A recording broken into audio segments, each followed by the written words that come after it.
Bienvenidos a un episodio más de Bet on You Endurance Podcast. Pablo, ¿cómo estás? Bienvenido en esta mañana de lunes. Muy bien, muchísimas gracias. Me dijeron el otro día, oigan, tienen un montón de gente que les escucha por primera vez, porque no se presentan. Entonces tenía toda la razón esta persona. Les presento Leandro Longo, mi co-host de Bet on You Endurance Podcast. Yo soy Pablo Vallejo, uno de los entrenadores de Bet Endurance.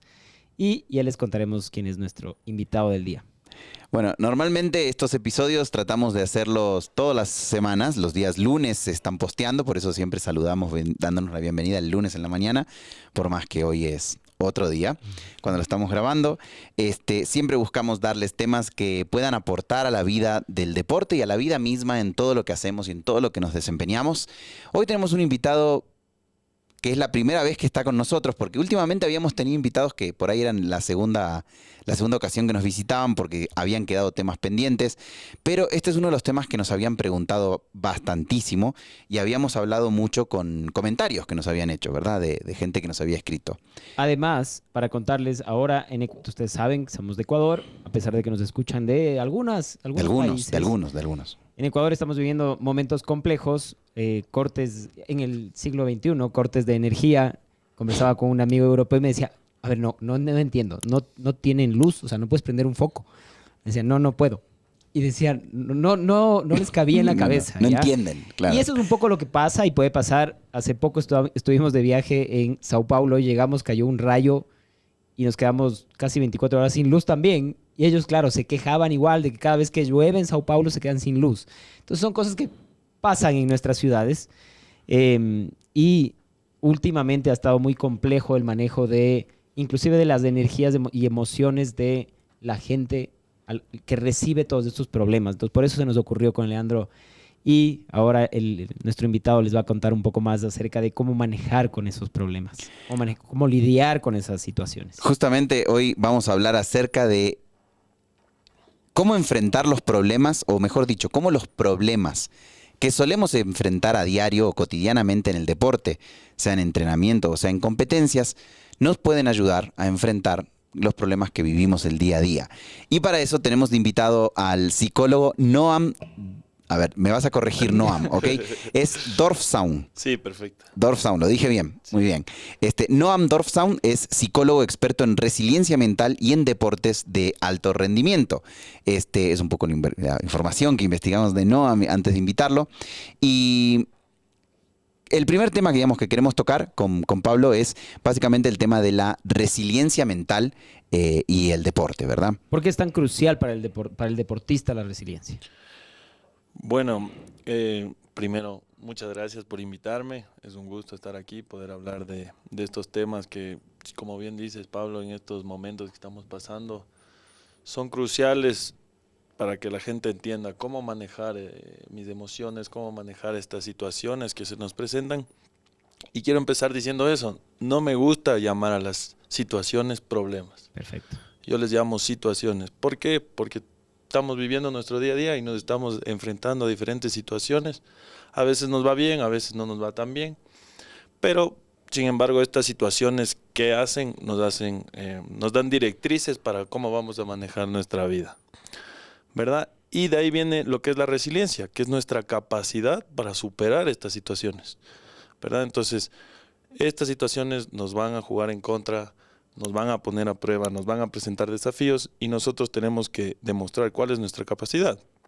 Es decir, normalmente, ¿cómo se le describe a la resiliencia? Llega un punto que lo describimos como la crisis, ¿verdad? Que es cuando nos sucede algo, es decir, me choqué o me lesioné o algo pasó, ok, ocurrió una crisis.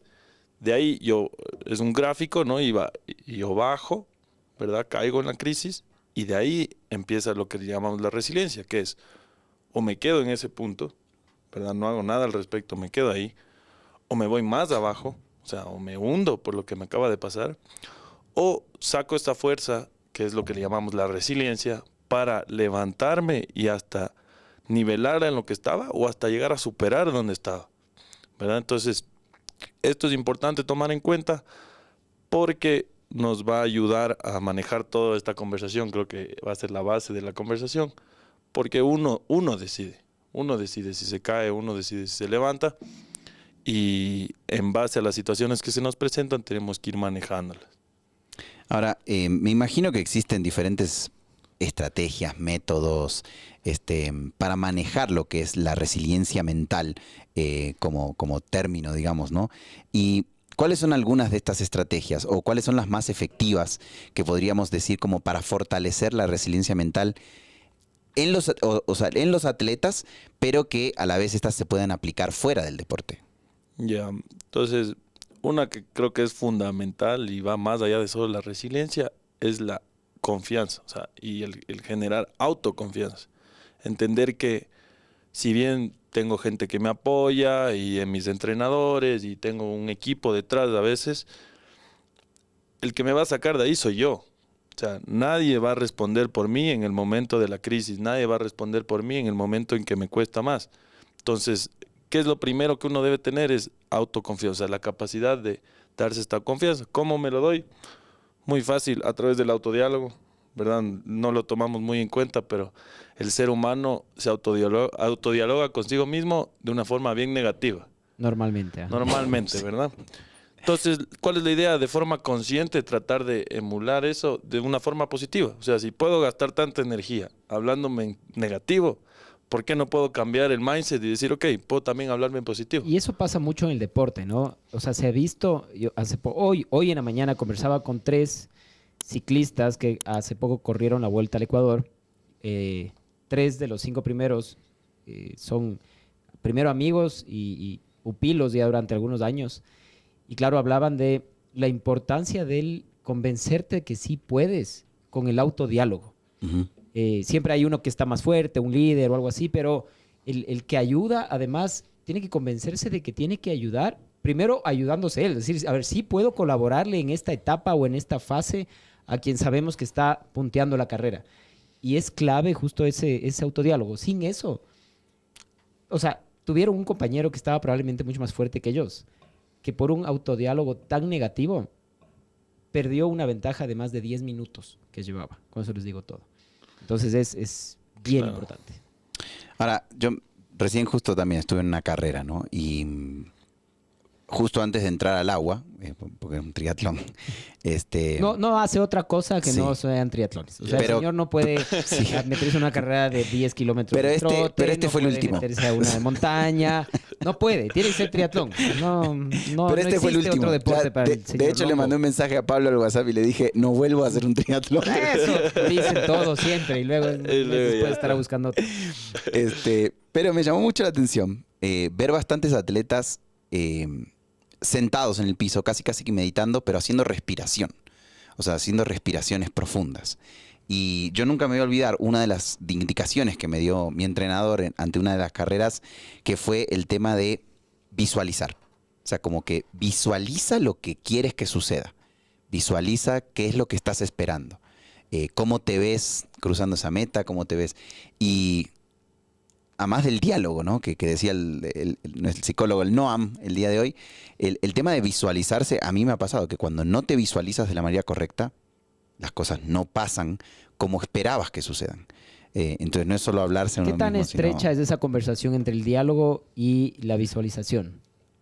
Ok, entonces teníamos el autodiálogo, de lo que ya hablamos, la visualización, la respiración, Ujú. ¿verdad? Y eventualmente lo que vendría a ser es un estilo de mentalización, que es juntar todo eso. Ya. ¿Por qué? Porque a la final yo quiero visualizar mientras respiro y mientras me hablo en positivo para juntar todo, porque a la final en la carrera, ¿qué voy a estar? Todo está ahí mismo. No tengo un tiempito para, ok, para un ratito, me pongo a respirar, luego me sigo Otro rato hablando. visualizo, otro claro, rato entonces, converso. la idea es mentalizarte, como bien decías, para qué es lo que voy a hacer y en qué me voy a apoyar. O sea, de por sí ya mentalizarse a cómo lo vamos a hacer, en qué herramientas me voy a apoyar, que somos las que estamos hablando, no que esto se viene practicando en los entrenamientos. Y esto yo siempre lo digo, ¿no? O sea, si yo voy al gimnasio hoy, ¿verdad? Pero no vuelvo a ir en un mes, ¿de qué sirvió esa ida al gym?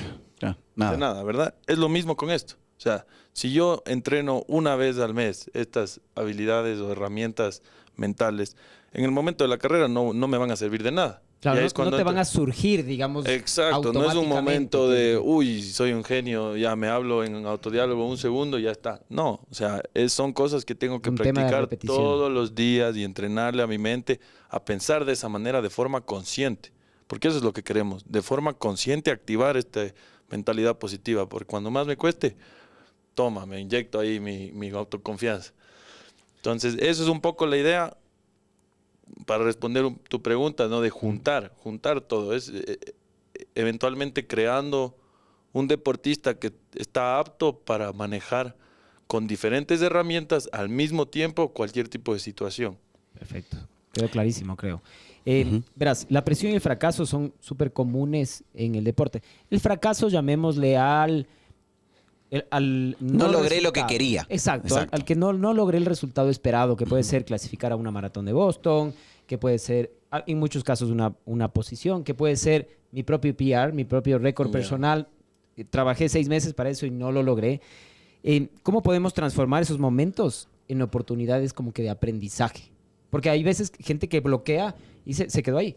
No vuelvo por otro. Me esforcé tanto para esto, me esforcé tanto para bajar ese minuto que quería bajar. No lo Claro. logré, ya no vuelvo. O sea, Exacto. siento que perdí mi tiempo. ¿Qué se puede hacer ahí? Es una muy buena pregunta y creo que es algo fundamental para aclarar a toda la gente que está escuchando Y viendo. y viendo también. A ver, lo que primero hay que entender con esto del fracaso es que si bien los resultados son importantes, no hay cómo definir nuestro rendimiento en base a los resultados. ¿Por qué? Porque yo no tengo el 100% de control sobre mi resultado. O sea, yo no sé, si yo salgo campeón, no solo depende de mí. Y me refiero a otros deportes, especialmente en estos deportes de endurance, porque no estás compitiendo todas las semanas. Estás entrenando para competir en meses, en un año. O sea, es cuestión de tomar valor sobre el esfuerzo que estoy poniendo en el día a día, más allá de mi resultado que obtenga. Es decir, enfocarme en el proceso, en el presente, en lo que estoy haciendo en cada entrenamiento y disfrutar de eso, ¿verdad? Porque si yo no disfruto de la nadada, o yo no disfruto de la cicleada con mis amigos, o lo que sea que esté entrenando, no me sirve de nada preocuparme del resultado. Porque primero estoy entrenando por las razones equivocadas, ¿verdad? Y ahí creo que ya entra un análisis capaz un poco más clínico, que no es mi fuerte, por así decirlo. Yo soy más directo al rendimiento mental, el rendimiento deportivo. Pero para mí es eso, o sea, es disfrutar del proceso de entrenamiento te va a llevar a estar satisfecho con tu resultado. Y creo que ahí es importante. La semana anterior yo hablaba con nuestro equipo de colaboradores y les decía, nos encanta lo que hacemos. Ayudamos a la gente a cumplir sueños. Y además sabemos que el deporte nos hace mejores personas. Ese es como nuestro propósito. Pero hay días que haces cosas que no te gustan, sabiendo que tienes un propósito más grande.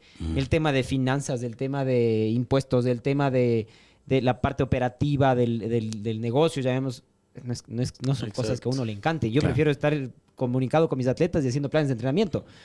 Tengo que hacer otras cosas. En el triatlón nos pasa lo mismo. A mí me pasaba, yo veía la natación, como que yo nunca le disfruté tanto a la natación. Llega un momento en el que empiezas a fluir mucho más. Claro, las sueltas. Y a las sueltas. Pero decía, a ver, de todo, del 100%, capaz la natación, lo que no me gusta es un 10%. Pero tengo que, para cumplir mi objetivo, que es el triatlón, que sí me gusta, tengo que nadar, quiera o no quiera. Entonces, no es que todo se disfruta dentro del deporte. Hay entrenamientos que en realidad no les disfrutas. O sea, pero que sabes que son un Necesarios. pasito para ese bien más grande, digamos, que puede ser ahí sí el superarte día a día, el que sí, también te pones y te enfocas en el quiero subirme en el podio, o el quiero mejorar mi tiempo y demás. Pero, o sea, te entiendo claramente que sí, debes disfrutar al menos un buen porcentaje del proceso. Hay días que no se disfrutan y hay que... Y inclusive esos días que no se disfrutan, siempre les digo, el día que te cuesta más levantarte a veces es el que marca la diferencia. Y sí, esos son los días que, una vez que cumples, el día que decías de este entrenamiento, no quisiera hacer. El día que cumples eso, es como que la satisfacción es mucho mayor. Exacto. No, y estoy de acuerdo contigo que es no vas a disfrutar todos los días. Yo no me refería tanto a eso, sino más al proceso en general. al proceso en general de por qué estoy haciendo esto. Y enfocarme más allá de decir, ok, hoy mi entrenador me mandó a nadar 1 hora, ok. Más allá de enfocarme en eso, enfocarme en el, ok, voy a tratar de dar mi 100%. Y hay días que no voy a poder. O sea, hay días que no voy a poder. No pasa nada. No pasa nada. Lo que marca la diferencia es terminar el entrenamiento, a ver, ¿por qué no di mi 100%? ¿Qué pasó? No, dormí mal, tengo No comí problemas lo en la casa, no suficiente. comí. Y está bien, somos seres humanos, no somos robots, máquinas que están hechas para competir y para nadar y para correr. Y especialmente, y va a venir un podcast en poco tiempo, que habla justo un poco las diferencias entre el profesional y el amateur. Y no llamarle al amateur que es el malito. No, el amateur más bien es muy completo porque además tiene que Tiene su rendir vida. en el trabajo, rendir en la familia, rendir en Claro. otros aspectos que el profesional se puede enfocar mucho más en el deporte como tal y el entorno deportivo, el psicólogo deportivo, la fisioterapia, el fortalecimiento. El amateur a veces no nos da el tiempo para todo. Entonces, sí hay una gran diferencia en cómo manejar. Tal vez el profesional sí te saca mejores entrenamientos por lo general. El amateur a veces se frustra y hay que hacerle entender que es parte del proceso que no saques del entrenamiento como debías sacar. Y lo Ahora- mismo, que no te vaya en la carrera como podría haberte ido porque tienes un montón de factores que afectan esa carrera. Ahora, hay datos y estudios que muestran, ¿no?, que aquellos atletas que saben afrontar las estrategias o que tienen estrategias para afrontar situaciones de estrés, o sea, pueden adaptarse mejor, pueden fluir mejor, ¿no? Entonces, en tu experiencia vos hablabas justamente del tema del deporte. ¿Cuál es la diferencia entre atletas que logran sobrellevar el estrés, sea competencia o el entrenamiento o lo que venga, y aquellos que no? Ok. Bueno, ahí yo personalmente iría a lo que es la concentración. ¿Por qué la concentración es tan fundamental aquí? Porque depende mucho en qué estoy pensando, qué es lo que me va a estresar. ¿Ok? O sea, más allá de un estrés corporal, fisiológico, mucho viene de nuestros pensamientos. O sea, nuestros pensamientos generamos hormonas, por ejemplo, cortisol, que nos genera estrés. ¿Verdad? Entonces, ¿por qué yo voy a la concentración? Porque para mí eso es lo que marca la diferencia. Y no solo estar concentrado, ¿verdad? Porque estamos hoy en día ya con todo lo de las pantallas, el TikTok, ya nos distraemos mucho más rápido, ¿no? Y hemos hablado varias Justo veces el de ese episodio tema. hablamos un poco de eso. Claro, sí. Entonces, para mí no es la cuestión de estar enfocado, es la capacidad de refocalizar al momento que te desconcentras. O sea, ¿qué tan rápido logro decir, no, a ver, estoy en la carrera? Me vuelvo a poner donde debo Ajá, estar. Porque si yo dejo que mi cabeza se vaya a otro lado, que normalmente va a ser algún lado negativo, Por lo voy a general. empezar con estrés y voy a ir de caída. Entonces, ¿cuál crees que es la diferencia que marca entre el atleta que logra llevar ese estrés, que normalmente y muchas veces no es el que es más apto fisiológica o metabólicamente, a veces es el que es más fuerte mentalmente? Exacto. Claro. ¿Cuál? De hecho, yo creo que eso se vio mucho. Justo el domingo pasado fue el campeonato mundial de Ya está, Ironman. solo quiere hablar de ¿Ya? triatlón, ¿sí? No. Y lo digo, se vio mucho. Había Es verdad. atletas físicamente preparados mucho mejor Más que Patrick Lang, jóvenes, mucho más fuertes, jóvenes. y ganó el viejito Exacto. de 39 años con Que- récord en la prueba. Así es, haciendo récord en la prueba. Y él mismo lo dijo en una entrevista que leí después de la carrera, donde él dijo que a partir del kilómetro 10 del segmento de trote, fue puramente trabajo mental. Sí. O sea, para él fue trabajo mental de enfocarse en lo que venía a hacer y no ver a sus compañeros, porque sí, son contrincantes en el asfalto, pero son compañeros de triatlón.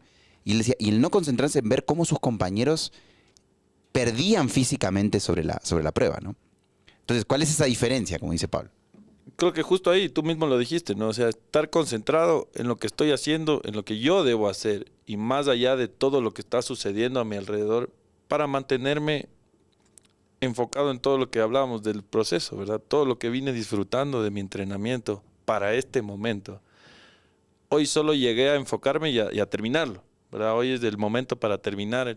Entonces, para mí es eso, es la cuestión de poder refocalizar, ok, estoy en esto, estoy concentrado, estoy positivo, me mantengo, me voy a distraer, me vuelvo a concentrar, me vuelvo a concentrar. O sea, Y eso puede esa es pasar la también en capacidad. carreras, y nos ha pasado en carreras, por ejemplo, para no solo hablar de triatlón como el Leandro, en carreras como el Cape Epic, o en carreras como la Vuelta al Ecuador, por ejemplo, de ciclismo. En el Cape Epic tuvimos un atleta que eran 8 etapas de carrera, en la etapa 5 o 6, estando entre el top 10, la pareja en el top 10 de Master, más de 40 años, que es un hito histórico para unos deportistas, unos ciclistas ecuatorianos.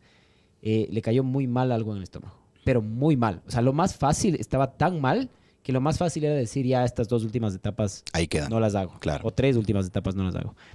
Y claro, la forma de reenfocar de un día al otro, o de volverse a enfocar de un día al otro, de casi no termino la etapa, al siguiente día voy a ver cómo termino la etapa, pero con un objetivo claro de terminar. No terminaron en el top 10, terminaron 11 a la final.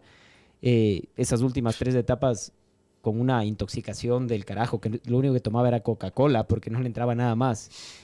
Logró enfocarse en otro objetivo. Ya no era el top 10, era enfocar en, pucha, debo terminar la carrera. Ya, necesito sobrevivir. Necesito sobrevivir, Ya. y lo logró. Lo más fácil, como te digo, hubiera sido, ahí queda. Tengo el pretexto para decir ya, ahí quedó. Entonces, se puede aplicar también en días, o en un solo día en una carrera, o también en etapas. Y lo que les decía en la Vuelta al Ecuador, otro de los ciclistas dijo, ya no tengo chance y no me siento bien. He tenido muchos problemas mecánicos que te afectan.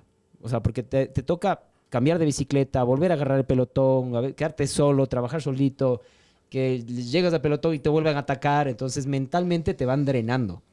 Pero el último día había una contrarreloj y el enfoque era no. O sea, yo sí puedo. O sea, quiero demostrarme a mí mismo cómo llegué, cómo estoy, a pesar del resultado, que no fue el top 3, que quedó un cuarto, pero hizo podio en la última etapa, que eran 18 kilómetros de ver la muerte. Y sí, o sea, son formas de enfocarse nuevamente, que lo más fácil hubiera dicho igual, ya no quedé está. nada, ya está, no logré el objetivo, esta última etapa me paseo. Pero creo que esa visión más allá del momento puede ayudarte a convencerte de que sí estabas capacitado para rendir, digamos. Hay estudios que demuestran que una red de apoyo sólida mejora la resiliencia y ayuda a los atletas a lidiar con el estrés y la ansiedad, promoviendo así una actitud más positiva ante los desafíos. ¿Qué tan importante consideras que es tener un círculo de apoyo para enfrentar los problemas, tanto en el deporte como en la vida diaria, ¿no? Lo que pasamos? Me parece muy buena la cuestión que presentas. Yo te diría que, sí, o sea, obvio, siempre es importante tener un grupo de apoyo, ¿no?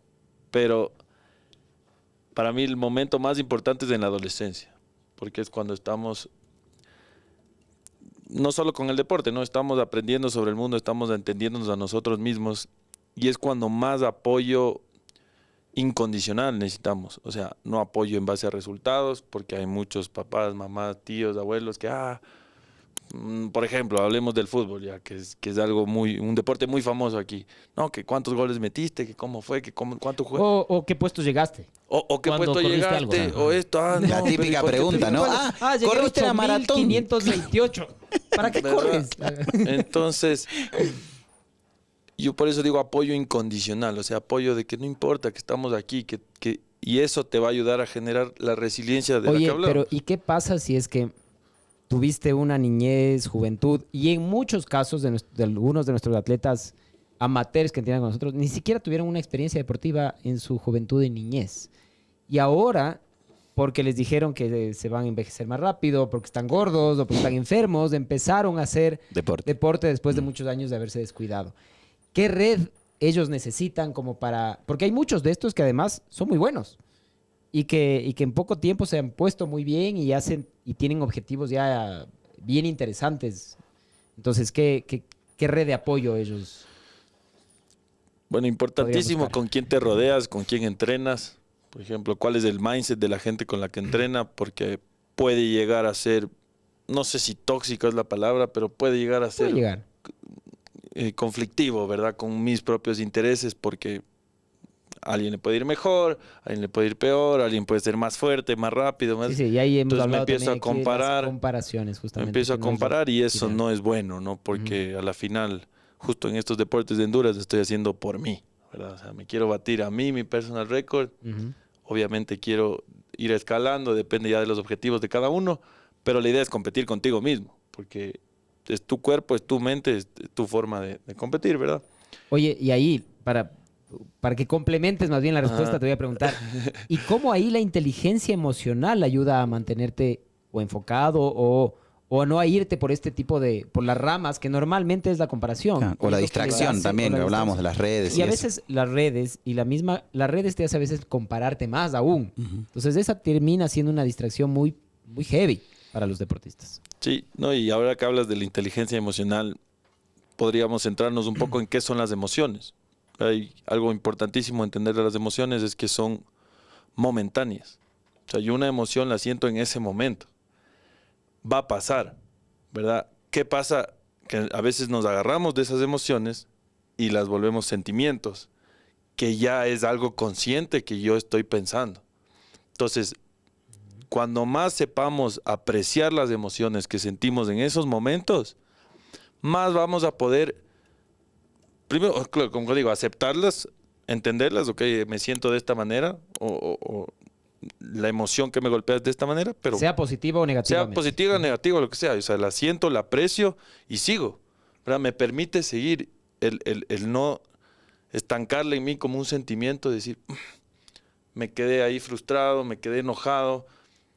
No, está bien. O sea, es difícil. No digo que sea algo fácil. ¿Qué pasa con estos? Y yo le decía a un atleta que conquistó un hito en el deporte y que fue un high bien high. Y luego de ese high bien high, tuvo un low bien low. Entonces también es un poco aprender, y le decía, esta vez quiero que sí, te emociones, disfrutes del momento, pero no te dejes llevar tanto tiempo por ese momento. Porque luego tienes el bajón. Si uno siente el bajón luego de correrse una maratón, un Ironman, lo que sea, el bajón me deprimí porque ya se me fue ese objetivo por el que estuve meses enfocado. ¿Qué se puede hacer en esas situaciones? Yo regresaría a lo que te decía antes del enfoque en dar mi 100%, ¿verdad? Porque a la final los entrenamientos, las competencias, es parte de mi proceso deportivo, del cuidado que yo me doy a mí físicamente y mentalmente. Y sí, comparando con el fútbol, digamos, llegaste a la final del Mundial y dices ya, y gané. ¿Ya? ¿Y ahora? Y ahora, claro. Ajá. ¿Y ahora qué hago? ¿Y ahora qué sigue? Ajá. Entonces, a ver, te doy un ejemplo, por ejemplo, de un deportista con el que estaba trabajando recién la anterior semana. Es un tenista, un chiquito, 12 años, quedó campeón a nivel nacional. Pero por temas de scores con otra gente, que son cosas que no controlamos, no clasificó al torneo absoluto, que es el torneo total de Ecuador, exacto. Y estaba muy emocionado por haber ganado, pero estaba un poco decepcionado por no clasificar al absoluto.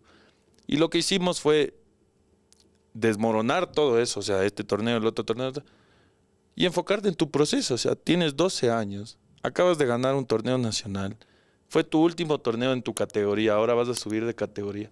Míralo como un cierre de categoría. Y sigamos, y el absoluto va a venir. O sea, tienes 12 añitos, ¿me entiendes? Esto fue un caso bien específico. Pero ¿a qué vamos con todo esto? A enfocarnos en el proceso más allá de el resultado. O sea, yo entiendo que, especialmente en esto de endurance, si estoy entrenando tanto tiempo para cumplir un objetivo, en el momento que lo logro, o como decía, lo de la final del mundial, obviamente voy a tener un bajón emocional. Pero es parte de mi proceso deportivo. Por eso yo creo que lo más importante es enfocarte en dar el 100%, porque eso te va a dejar tranquilo a ti cuando ya no estés compitiendo, o ya no estés a ese nivel, vas a decir, ¿sabes qué? Di todo lo que pude haber dado, no importa lo que pasó. Y cuando no lo di, sé por qué. Entiendo por qué. No es por falta de ganas. ¿No? Me pasaron cosas en el camino que no me permitieron dar a veces el 100%, pero ese es el mindset que hay que buscar, yo creería. Excelente. ¿Qué hábitos podemos adoptar los atletas para seguir o construir la resiliencia en nuestra vida cotidiana?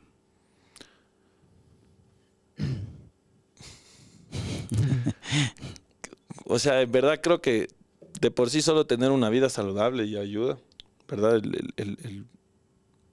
más allá saludable de fiestas o no fiestas o estas cosas, sino saludable a algo que yo me sienta bien. O sea, no es que no todos somos de levantarnos a las 4:30, 5:30 de la mañana. No, o sea, tú tienes que llevar tu vida de una forma saludable, es decir, que te dé salud, que te dé felicidad, que te dé tranquilidad con lo que estás haciendo. Creo que por ahí ya empiezas primero a aceptarte quién eres. Y eso es fundamental para tener resiliencia, porque si no, en un momento de crisis me hundo y listo, me quedé ahí. No sé quién soy para poder salir de ahí.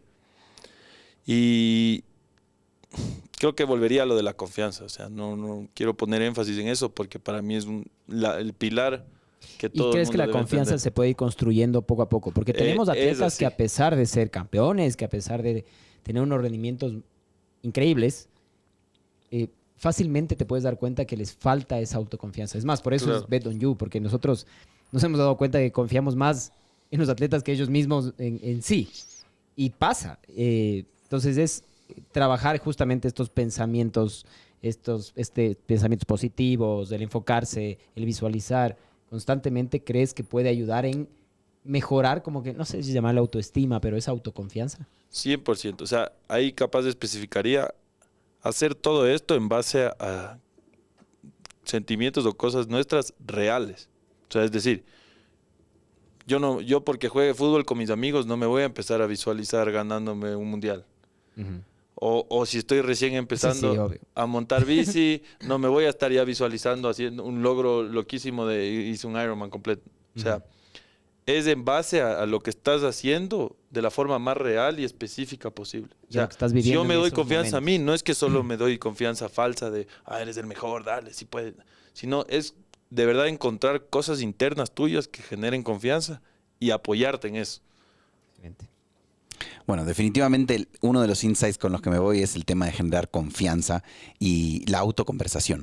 Es algo de lo que dijo Noan que me fascinó. Y yo creo que dos cosas. Primero, que los problemas no necesariamente son problemas, pueden ser crisis. En muchos casos pueden ser oportunidades. En mi casa yo dije, no voy a comprar un generador, no voy a poner paneles solares, voy a adaptarme a las situaciones y voy a tratar de manejar como está. Y, por ejemplo, mis hijas están leyendo más, yo estoy leyendo más, estamos conversando más y creo que esa es una gran oportunidad. Y así deberíamos tratar de ver estas crisis o estas oportunidades en muchos casos. Que sí, ya en el trabajo se complica la cosa y todo, y tenemos que ver cómo podemos ser más productivos, pero en estas pequeñas cositas, démonos ese espacio con la gente que queremos para conversar, que normalmente no lo hacíamos. Hay una ley del trabajo en equipo de John Maxwell que dice que ante una crisis o ante una problemática tenemos dos caminos. El hundirnos en la crisis, como lo dijo Noan al inicio, o el encontrar una salida. Y normalmente aquellas personas que logran el éxito son los que se esmeran en encontrar una salida o en encontrar un camino correcto a medida que van sucediendo las crisis. Entonces, ahí viene un análisis de que las crisis, ¿qué son? En realidad, son dinamizadores del potencial que tenemos.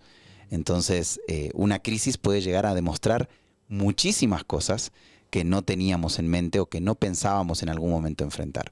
Así que sí, definitivamente el trabajo. Otro de los términos que usamos en este episodio que me encantó fue el tema de la inteligencia emocional, ¿no? El poder aplicar estos fundamentos, estos términos a cada uno de nosotros. Siempre decimos aquí en el podcast, crean en ustedes mismos, apuesten por ustedes mismos. Y parte de trabajar la cabeza y de trabajar en esa inteligencia emocional nos ayuda a mejorar en cada una de estas cosas. Noan, no tenemos más que agradecerte el habernos visitado el día de hoy. Me gustaría tener una segunda parte, porque di unos ejemplos de niños en el deporte que son bien interesantes, ¿no? Por ahí en alguna futura ocasión poder conversar acerca de estos ejemplos. Chévere, más bien agradecerles de nuevo por la oportunidad de estar aquí y conversar con ustedes. Ha sido muy ameno. Y sí, esperemos que se pueda dar otra ocasión, con gusto. No dejen de seguirnos, de compartir con los amigos que uno de estos pequeños consejos de Noan le puede servir. Nos conocemos dentro del deporte quiénes les serviría más y quiénes no. Compartan el episodio, ya sea por YouTube, Spotify o Apple Podcast. Ahí Así estamos. que nos vemos el próximo lunes. No olviden suscribirse y, como bien dice Pablo, nos vemos el lunes que viene. Chao.